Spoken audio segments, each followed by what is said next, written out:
Okay. Welcome. This is your girl, your friend, Tahiri Divine. Welcome back to another live with me. If you haven't done so, make sure that you are following my pages. You can find me on social media, on TikTok, Instagram, YouTube, as Tahiri Divine. So make sure that you following me. Okay, so we could be in that divine flow. Hey, welcome. Come on in. Girl, ain't this the girl? Yes. I'm feeling real spicy today, okay? I'm feeling real spicy today. But I want to get into this conversation, y'all. I want to chomp this up, munch this up real quick because I want to really narrow down on this divine masculine. And I'm going to give you guys a little story to help you understand how I got to this conclusion here. So, there's a lot of talk about divine feminine, the divine feminine is rising, the divine feminine awakening, and it's beautiful and it's wonderful, but there seems to be a lot of juxtaposition on what divine femininity is as well as divine masculinity is. And so I've been sitting with this divine masculine concept for about a while, but the last week it's been having your sis under the chokehold. And I came back with a revelation. So let's get into this questionnaire and this topic real quick on this beautiful Mars Day, Tuesday. And we representing the energy all the way through. So I'm going to make it very plain and very clear. The divine masculine is none of the things that we have all been believed to say. You guys had did some really great poetic posts on your interpretations of what divine masculinity is. But I'm going to have to tell you guys, it ain't that you wrong, because you're not wrong, but that you ain't right either. But that's okay. We're going to get into it today. So we're going to get into divine masculinity. Let's look at the word divine. Let's start with the definition divine. So the divine defined by Webster is to be a form of God, right? So that's divine or otherworldly. The definition of masculine is that male is of male form. So what does that mean when we look at just the definition, Webster's definition here of divine masculine? It is a male form in God form. Well, what does that actually mean? Because immediately, just based on that simple basic definition alone, we automatically will start to think, okay, it is a man or male, right, that we see in God form. But then I want to go deeper into that conversation of, is male itself divine or male form? So then the male form as it is reiterated in our existence is represented through man, which is a body, right? Man is a body. Or, let me back up, sorry. Male is a body, Male is the body, but it shows up in a man form. But then the next question I want us to really dissect after that, then what is man, right? What is man? Man is not the body. Man is the mind. I'm gonna help you out with this one. Cause see, manhood, womanhood, but we're sticking to manhood, so don't go off. Manhood, man is mind. So then I would like to siphon this definition of divine masculine being the form of male as mind, which is man, of God. So it is having the mind of God. Divine masculine is mind of God. Well, how does one have the mind of God? This is very simple. Keep it very basic and simple. I had a dream last night, and in my dream, the word willpower came to me. And I sat with that word. I said, well, first it sounds like somebody's name, willpower. Who the hell is willpower? But as I sat deeper with that word, those words, it hit me that is the simple basics of what divine masculinity is. It is, or just masculinity, it's willpower, the power to will. The will to power, to wield your power. That is masculine energy, very much there.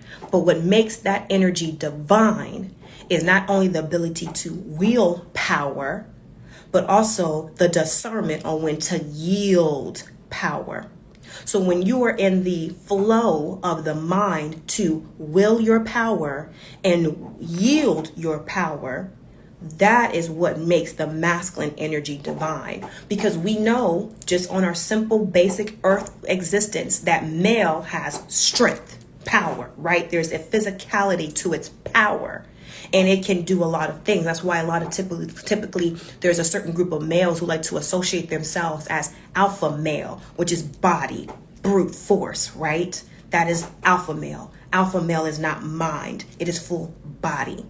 But see, that doesn't make it divine for having full force in body. What makes it divine is when the mind is associating the body's power and able to know when to wield the power and when to yield the power. So when we take and remove masculinity away from malehood in general and look at it in this divinity, this is where us as the feminine bodied people and male bodied people can understand their own divine masculinity. It's just the will to power. And there's a lot of us who do not have willpower. How many of us are not able to stop eating foods that you shouldn't necessarily be eating because it's not good for your health, right? You feel like, oh, just a little bit here, just a little bit here. That's a lack of willpower. That's a leak in your masculine power, your divine masculine. It's not divine anymore because you're no longer using mind over matter. You are now allowing the matter to control the mind or to supersede the mind. But when you are now in alignment with your God mind, and you are inspired to stay focused within your God mind, because the inspiration is your feminine, your divine feminine, which is where all of your beingness just simply to be is. But simply to be isn't just suitable in every circumstance. There has to be some type of will to power or yield to power that must take place. And that is right there is divine masculine. I know it sounds good to say things like, oh, it's the ability to be balanced and feminine and masculine. I'm going to tell y'all right there, we got to look at the word balance. Balance does not mean what we are intending it to mean when we say that, because masculine and feminine energy is never in balance. It's never 50-50. It's never even. And the reason why it's never even is because it can't be even. It can only be in harmony. And that is the word that we have to get more acquainted in our defining terms and expressing terms. Because when you say something is balanced, you are saying something is out of balance. It's not about being out of balance, because it may be necessary, male or female bodied alike, that you may need 90 feminine, 10 masculine, 70 feminine, 30 masculine. That is still a whole or balance, which I don't like that word. It is in harmony. So it's about finding the harmony of inspiration with willpower and knowing when to will that power and when to yield it. And that comes through awareness and accountability. Awareness is the feminine expression, and the accounting of that energy or power is now the masculine expression, working in tandem together. So let's remove this concept that divine masculinity is this male god or some type of male who is standing in his power, which we do have divine masculines in male form. Let's not get that wrong. But if we take it just to the word will power, then you will see that it is neither male or female. It is those who are able to will their power and will the power of others. So I'm going to give an example of a divine masculine, and I don't care how y'all feel about it. Take it how you want to, but it is what it is. A divine masculine is a being, when they're activated in their divine masculinity, let me say that, is a being who is able to not only enforce their will, but also influence the will of others. For example, whether you like this person or not, don't matter. Donald Trump is a divine masculine. Why? It's because he has the influence of willing the power of other people to work on his behalf. All right. Another divine masculine, Jeff Bezos. Another one. Another one is going to be Oh goodness, what's the dude's name? The guy over Microsoft. That is another divine masculine. Now, some of y'all be like, but these people are not benevolent. That's the thing about divine masculinity. It's not about being benevolent or good or bad. That's not what we're not equating that if it's a good or bad thing. We're equating that they have the power over this other's will. That is willing power. That is who willpower is. So it's not the entertainers that we may want to say. It's not the alpha dudes that we think. Those are not divine masculines. To be a divine masculine is to have the will of power and to will power out of others. So this is where now it goes into, well, how do I use my divine masculine energy for good if that's something that you were wanting to do? That is now up to your own assessment on what type of environment and outcome that you want to have with those around you. How are you willing your own power, for one? For two, let's start first. For one, what is the awareness of your own power? Bring awareness to your power. What is your power? When you know what your power is, next then, how do you wield your power?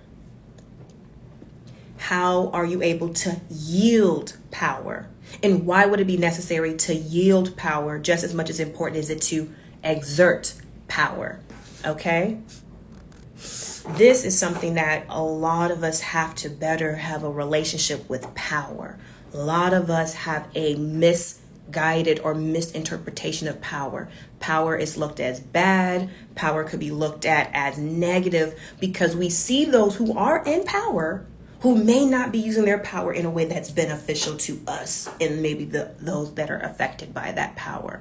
So that comes back to what you do and how you bring awareness to your power and how you activate your power. So this conversation about divine feminine activating masculine energy, they're not wrong, but they're not right either, because it's not for a female-bodied person who identifies divine feminine to go out her way, step off her throne, to go down to an unactivated male and try to activate his power. The minute she does that, she is no longer operating in her divine feminine flow of beingness. She is now trying to be a doer, to activate another being, when the being should be able to be inspired by the simple act of the feminine just being. She does nothing more than just be, and the masculine is now inspired and now sparks will to power. Welcome in, welcome in. So, to situation this thing right here. Divine masculine is the will to power and the discernment on when to yield the power. That is, and all it will ever be. Oh, am I having no sound? Let me know if y'all can hear me. Yes, I will save this. Yes. But I wanted to get into this because there is a lot of talk of coming from certain circles that claim to be of the divine feminine, and I don't fault them for this talk.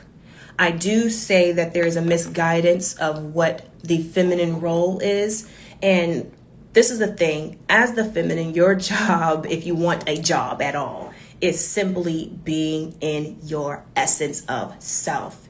It is not up for you to go out your way and create space for a masculine to activate, because we are in a do or die situation. Either you're going to do or you're going to die, and that's all there is. And there is no remorse for that, because that's the cycle of life. Only the survival of the fittest will survive, and it is not for the feminine to get out of her way and create a space for that being to activate. If it cannot activate from the environment that it is around and activate its will to either get out the situation or activate its will to get into a different situation, then let it die. That is okay. We have to honor the cycles of life. That's where the feminine is out of order. She doesn't honor the cycles of life, and that's how she curses herself and puts herself in these boxes and these loops of cycles of giving away her power and allowing herself to be siphoned.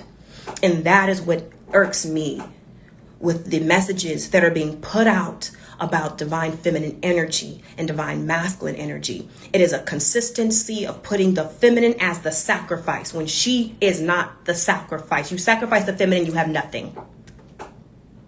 No thing. No existence. So to my ladies who are in alignment of your divine feminine principle, right? Do not step down from your throne because there are some males who are unactivated. That is not for you to activate them. That for you is to recognize that those are the ones who are not going to go into the next level. It is, mommy. I don't know what you're talking about. It is what, baby? Tell me what you're talking about. Because if we even look at goddess theology, right, which is the oldest theology of the earth, there is no goddess theology where any goddess steps out of her goddessness to activate unactivated males. No, there is none. Now, there are stories of goddesses inspiring an already activated male who may have need to get his fire back together. Oshun and Chango. That's a different story. But this conversation of these unactivated, broken, peace people, no ma'am, you don't activate that. They activate themselves or they get them on staffing, okay? That's what you do. But again, even if we look at the story of Oshun, of Django, and I'm going to give you the story for those who don't know the story. So Django was really depressed one day, who is the god of war and iron, right? He was depressed in civilization. He was depressed one day, and whatever happened, he decided to leave. And when he left, civilization stopped. And all the Orishas tried to get Shango to come back. And nothing was able to get Shango to come back. And so Oshun says, I can get him to come back. So Oshun goes into the river and she begins to bathe herself. She begins to anoint herself with oils. She begins to dance the dance of the honey pot. And as she dances the dance, Shango sees her and he starts to look. And he's just looking. And you know what she does? She keeps on bathing. She keeps on dancing. She keeps on swaying. And as she dances and sways, completely lost in her own world, Shango is now just inspired. He begins to get a rise. He begins aroused. He's now intrigued, and he watches her, and he follows her, and she dances the dance of the honey. And as she dances, he follows her all the way back to civilization, and civilization has been restored. Now, did the Orisha, did she get out of her order of being who she was? No. She's simply been who she always was. Just be the beautiful goddess that she is. And in her being just who she is, he was inspired to return home. So, in that regard, sis, just be. You ain't got to do shit, but be who you are. And if that male is divine, and he is already in his activation of willing himself to power, he will will to power and yield to power. All right, that's all I got to tell y'all today. I was getting excited just about to go storage. Okay, yes. I love me some shine go. Some shine go. This good Mars energy. I am here as your friend, your girl, Sister Tahiri Divine. Y'all find me on all my social sites as Tahiri Divine, where we come to be in alignment of our flow. If you are here to be spiritually elevated and lifted within your own practice as a spiritual practitioner through the way of the divine feminine, and there's principles of the divine masculine that we are using as well, then come follow me. Follow your girl on all her social sites. Until next time, you know I got much love for y'all. I hope that clears up any misunderstandings about feminine energy, masculine energy. Mommy is the Sibyls, and Sibyls are both male and female. Mommy is actually the goddess, and Sibyls were actually the oracles. And the males were not the oracles, but they were males who worked with the oracles. But yes, yes. So until that time, again, much love, much peace to all the divine feminines and the divine masculines. Ashe.